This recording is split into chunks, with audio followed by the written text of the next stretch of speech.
हां नतिया के बेटा शादी करे से पहले कहत रहल हमारा लगे बिल्डिंग बा होई बा हो बा लेकिन नतिया के बेटा पलानी में लिया के रखता का भेले भौजी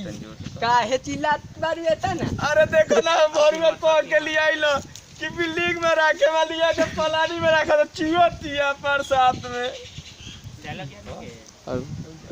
चुप कर पहले ना जानकारी रहे एक शादी कर ले लू अरे जानकारी नहीं तो नतिया के बेटा बहुत ही हो वो तो कहता कि चल तेरे के राग बिल्डिंग में सुता पलंग पर लेकिन ये के चौकी पर सुता होता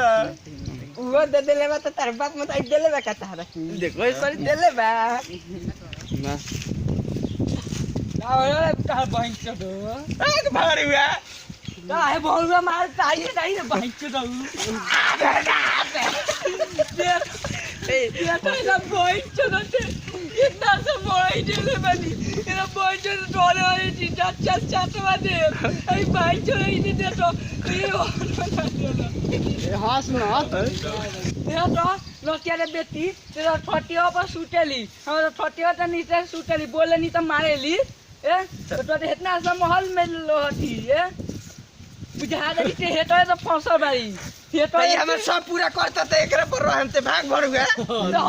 हम इधर ले तो मोटर से डाले भाग भर